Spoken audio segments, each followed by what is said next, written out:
SwayamPrabha. Digital India. Educated India.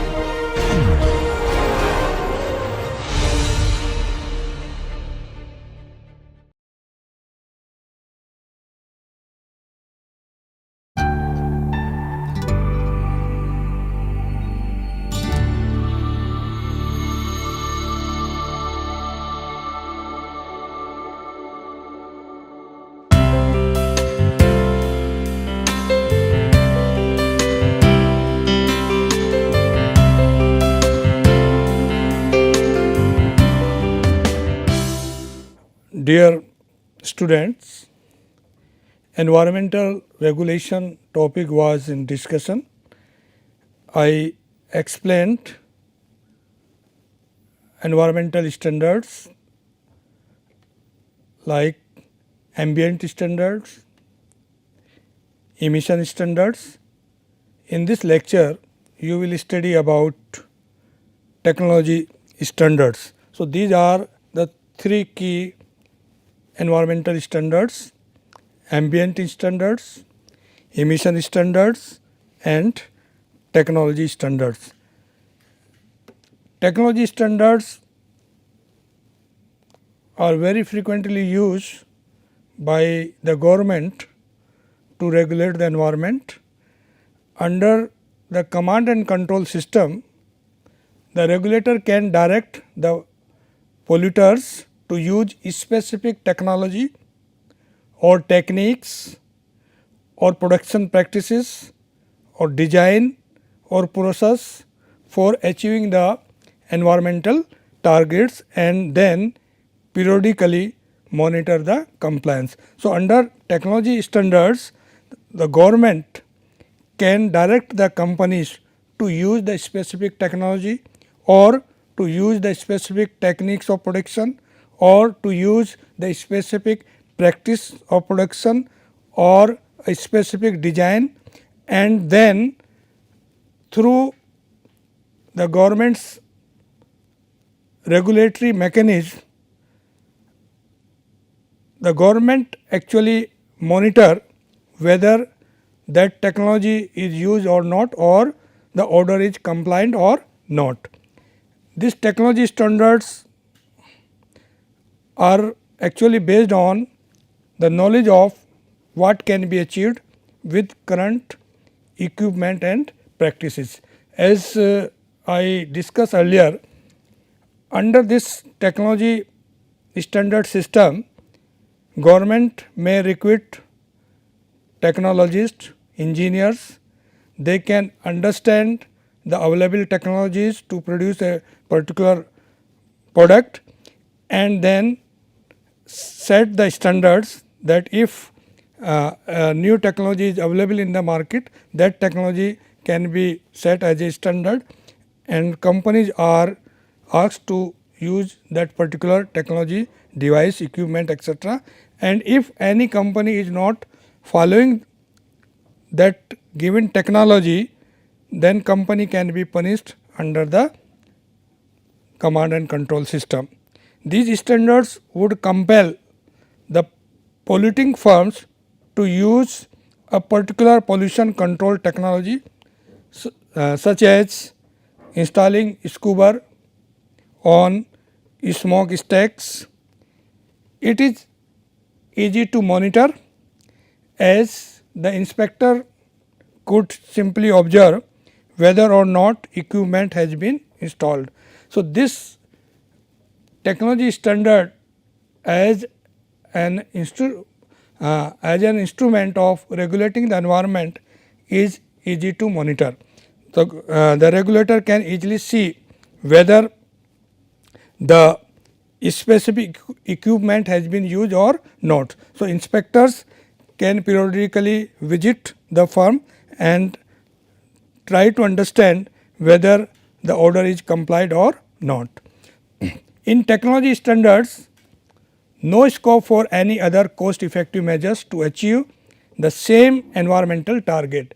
So, it is very interesting to know that under technology standards, the company does not have any scope for evolving any cost effective measure to achieve the same level of emission standards. It does not provide opportunities to the polluters to explore some cheaper methods, processes, technologies to attain the same level of emission. So, you can say that this is the drawback of this technology standard, that the company or the polluting firm does not have any scope to evolve some other methods of production or to use other technologies or cheaper methods to produce output with the to maintain the same standard of environment. In case of emission standards, it stipulates the maximum emission allowed per unit of economic activity to control the pollution, allowing polluters to choose among available alternatives to obey the prescribed standards. So, when you compare the technology standard with emission standards, then you will find that in case of emission standards, the emission target are set, and to some extent setting the standard may provide some flexibility to the companies to use any technology to achieve the given standards. But as far as technology standard is concerned, there is no such flexibility available to the company to reduce the given level of emissions. So, here the company has to use the technology which is suggested or instructed by the regulators. So, that is why emission standards is relatively flexible in choosing the best mechanism among the available alternatives as compared to the technology standard. So, in technology standards, there is no such discretion for the industry to use any other technology to achieve the same level of emissions. So, no such discretion for the industry to use any other technology under the technology standard to achieve the given level of emissions. Emission standards can be combined with technology standards. So, in order to achieve a given ambient level in air or water, these two standards can be combined together. So, emission standards can be combined together with technology standards. Next is equimarginal principle and command and control system or command and control approach.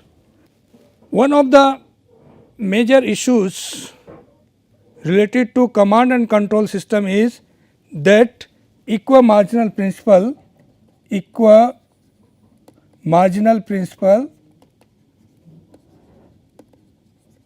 cannot be applied. Equimarginal principle states that in order to get the optimum level of emissions, different sources of emission must be controlled in such a way that they have the same marginal abatement cost. So, if there are n companies, then marginal abatement cost of one company should be equal to marginal abatement cost of second company up to the marginal abatement cost of n company. So, this is called equimarginal principle. So, equimarginal principle if it is used can optimally utilize the resources and the pollution level can be efficiently determined. This implies that different sources of a pollutant need to be controlled by different degrees depending upon the shape of marginal abatement cost curve at each sources. So, if different companies in the industries are having different marginal abatement cost, then these different marginal abatement cost curves should be equated at the point of equilibrium to determine the different level of emission standards for different firms. Generally, standards are designed to be applied uniformly across all polluting firms within the industry. So, this is a major problem with command and control system, that under this system emission standards are uniformly applied, and if there is a greater difference in the marginal abatement cost among different sources, lower will be the performance of eco-marginal standard approach. And that is why we have to see how to allocate the emissions level among the different firms according to their marginal abatement cost. So, this graph shows that there are two firms, A firm and B firm, and A firm's marginal abatement cost curve is shown here. This is the marginal abatement cost curve of A firm, then marginal abatement cost of B firm is shown this, and now on horizontal axis emission level is shown in tons of CO2 equivalent per years, and on vertical axis we are having cost. If the government set a target of say 20 tons of CO2 to be emitted, and that 20 tons of CO2 is to be allocated between A and B firms, how to allocate efficiently? Under command and control system, uniformly emission standards are set, and in that case if emission standards are set uniformly, then each of the firm A and B will emit 10 tons of CO2 emissions, and if you take this 10 tons of CO2, then what you will find is that if A firm emit 10 tons of CO2 or emission is abated, then the C1 will be the cost. So, OC1 will be the cost when 10 tons are emitted, and if B firm also emitted 10 tons, then OC3 will be the cost for B firm. So, this clearly indicate that since the slope of marginal abatement cost curve of the two firms are different, B firm to emit 10 tons of CO2 equivalent is having marginal cost equal to OC3, which is, so MC marginal abatement cost, marginal abatement cost of B firm is greater than marginal abatement cost of A firm. This clearly shows that eco marginal principle is not applied, and that is not an effective mechanism of allocating the emissions between the two firms. But if the marginal cost is equalized, then marginal cost will be equalized at C2 point, this point, and at this point what we observe from this graph is that if both firms MAC marginal abatement cost of A is equal to marginal abatement cost of B, then the uniform cost is C2. So, at cost C2, marginal abatement cost of A is equal to marginal abatement cost of B, and at this point firm A should emit this 15 tons of CO2, A firm, and B firm should emit only 5 tons, not 10 each, and in this way the overall efficiency can be improved. So, but in reality what happens, we cannot apply eco marginal principle while allocating the emission targets among different firms in a particular industry. So, this is the major problem with the regulator, how to set standards for the individual firms, because many times the regulators are not having knowledge about the cost of abatement. So, if the regulator is not having how much is the per unit cost or marginal cost of abatement for A firm, B firm, C firm up to N firm, then this principle cannot be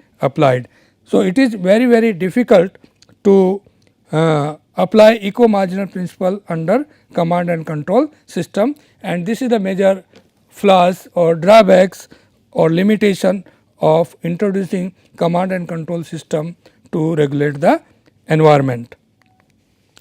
Let me now discuss economics of enforcement of command and control approach. Economics means how to reduce the cost of abatement of pollution in any economy, and here there are two primary dimensions of enforcement of command and control system.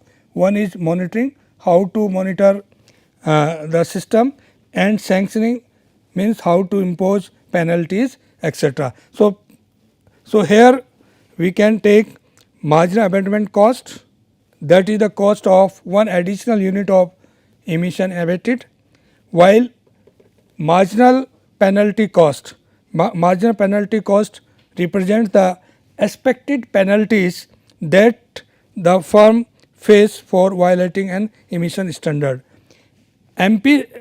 Marginal penalty cost MPC arises when the firms are detected to be exceeding the emission standards and penalties are levied as a result. So, government can set the standard, and if the standard is not met, if any company is emitting the pollution beyond the standard, then penalty can be imposed.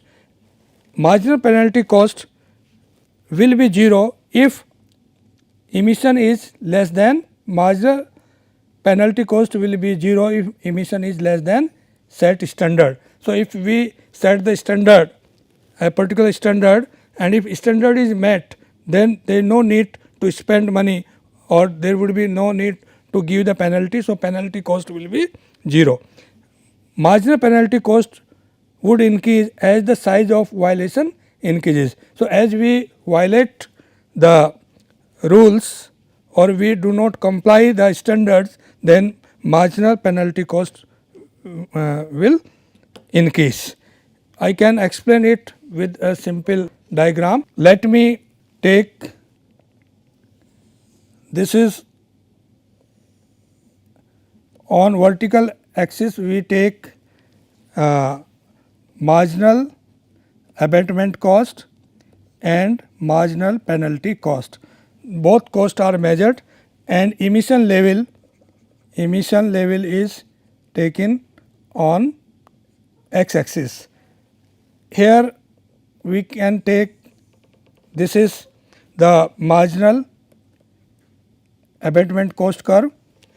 Now, this marginal abatement cost curve is touching the x axis. So, we can say that E0 is the maximum level of emission released by the firm if, for example, if there is no regulation. So, maximum emission will be released. So, this is, now if government set the standard and standard is, say, this is the E star. So, government is setting the environmental standard or emission standard, and at this level the abatement cost is this vertical distance, say A, E star is the abatement cost, and now if we also know marginal penalty cost curve MPC, and if this is the marginal penalty cost curve MPC, and this curve is intersecting the marginal abatement cost curve. So, socially desirable or optimum level of emission is say E1. Now, if emission level is E0, then you can see the firm under reference company firm will emit.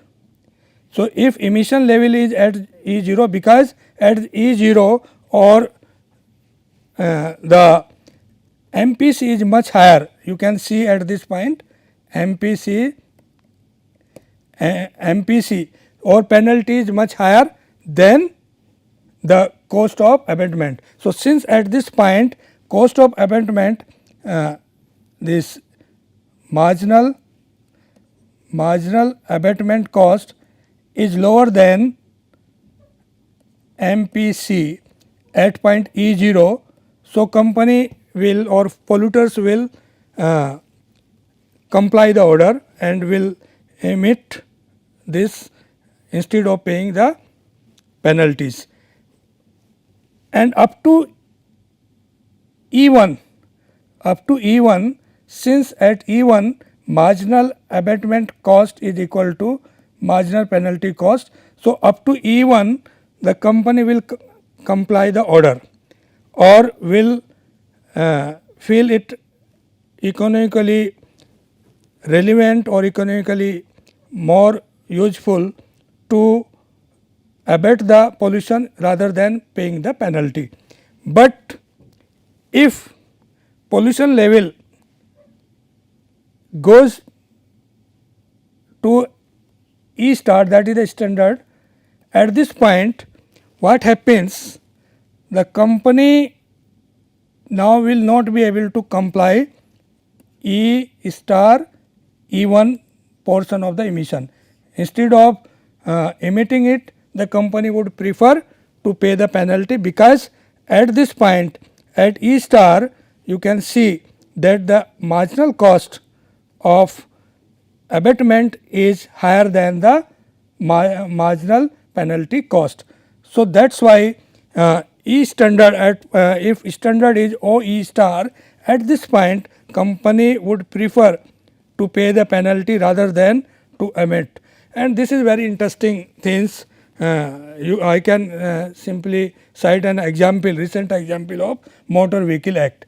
So, under the Motor Vehicle Act, so Government of India has set up different penalties for violation of the rule. So, if penalty is lesser than the cost of compliance, the polluters would prefer or motor vehicle owner would prefer to pay the penalty rather than comply the order. And that was happened earlier, that if a person is violating is not using the seat belt or not having a pollution certificate, so they can simply pay the penalty. Penalty rate was much lower, but now under the new act penalty is raised. So, people would prefer to comply the order rather than paying the penalty. Same thing happened to the pollution, and from this graph you can easily see that if penalty marginal penalty cost is higher than the cost of abatement, people will prefer to abate the pollution rather than paying the penalty. But when marginal abatement cost at point A is higher than marginal penalty cost, so company would prefer or polluter would prefer to pay penalty rather than abating the this. But now if this situation occurs, so government can do one thing, that the penalty can be increased as recently done under the Motor Vehicle Act, and if penalty marginal penalty cost curve shift upward and if penalty is increased, then new point will be like this, and that become MPC1. And now under this both MPC 1 equal to marginal abatement cost, marginal abatement cost, and therefore, now the polluter will comply the order. So, this can easily be known from this diagram, that what exactly the economics or cost and benefit of compliance and not compliance. If cost is penalty cost is higher than the cost of abatement, people will prefer to abate the pollution, or they will treat the pollution before releasing it into the atmosphere. And if marginal penalty cost is higher than the marginal abatement cost, so instead of treating the waste and then releasing it into the atmosphere, people will prefer to pay the penalty. So, this is exactly I have shown in this graph. Here in this graph we have marginal abatement cost, which is showing a negative slope, indicating that as more or more emission is emitted, marginal cost declines. Marginal penalty cost is showing upward slope, indicating that the marginal penalty cost increases as the violation is increased. If the current emission level is E0, the firm will reduce emission, because marginal abatement cost at point E here is lesser than marginal penalty cost. At E1, marginal penalty cost is equal to marginal abatement cost, and but the firm will stop reducing emission if it is less than E1. So, if pollution level is less than E1, firm would prefer to pay penalty, as I already told you. So, if standard is set at E star, so this is the government set standard, and at the government set standard marginal penalty cost becomes 0 below it, because no compliance is required if standard is met, and penalty is imposed if emission is greater than the permissible limit. The amount of non-compliance in this case is, this is the non-compliance area E star E1, and it can be reduced by reduced to 0 by raising the MPC to MPC dash. The only way to reduce non-compliance is to raise the penalty function by raising monetary activity, so as to be better able to detect non-compliance, or raising the fines for those who have been detected as non-compliant, and this is shown in the graph by shifting the marginal penalty cost curve from initial level to marginal abatement cost dash. This analysis shows that there is a trade off in enforcement. To get higher level of compliance, authority will normally have to devote more resources of enforcement. So, this is one important inferences, that there is a trade off in the enforcement, if because enforcement also imply additional cost if you wanted to make effective enforcement of the standard. To get higher level of compliance, authority will normally have to devote more resources for this purpose. There may be some trade off also between monitoring and fines. The MPC curve can be raised or lowered by chances in either one of these enforcement elements. So, by increasing or decreasing the marginal penalty cost curve, we can also create changes in the monitoring and fines.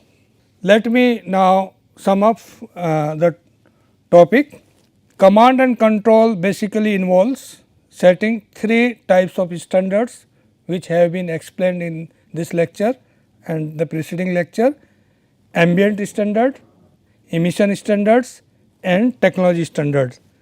An ambient standard set the maximum allowable level of pollutant in the receiving medium. Receiving medium may be air, water or soil. An emission standard is a maximum rate of emission that is legally allowed by a plant or a source. In contrast to emission standards, technology standards impose on polluters certain decisions on technologies to be used. This is therefore a form of technology forcing on. In contrast to emission standards, technology standards impose on polluters certain decisions on technologies to be used. This is therefore a form of technology forcing on polluting industry to adopt technological change in order to meet the environmental standards. I have also explained you the different merits and demerits of command and control system, and also we know the merits and demerits of technology standard, which is just you have studied. In case of technology standards, unlike emission standards, there is no flexibility given to the polluters to use any technology. So, technology is actually imposed on the polluters by the regulators, while in case of emission standards, if emission standards are set, to some extent there is a flexibility on the part of the polluters to achieve the set emission standards. They can use different methods to achieve the same emission standard, but same things is not feasible, not allowed in case of technology standards. So, command and control, this is one approach of regulating the environment, and in the several lectures you have studied about what is command and control system, how it is implemented, what are its merits and demerits, what are the different standards which are used to achieve the command and control system. And you have observed that this command and control system is not as effective as the market based approach which you will study, because it does not allow a firm to innovate. So, equal marginal principle cannot be applied, R&D cannot be encouraged under this system, because this is a kind of system under which the company has to comply the order of the regulators. So, market based approach is actually considered more efficient than the command and control system, but my view is that both systems have their merits and demerits. So, the regulator may use or generally use a combination of both command and control system as well as market based approach, which I introduced earlier, that like taxes, subsidies, pollution permits, tradable permits, liabilities. So, these are the different kinds of instruments under the market based approach which are generally used by the regulator to achieve the environmental goals. So, both approaches are used, and you will study in another lectures in detail what are the main market based approach, how they are implemented, what are their merits and demerits. Thank you very much.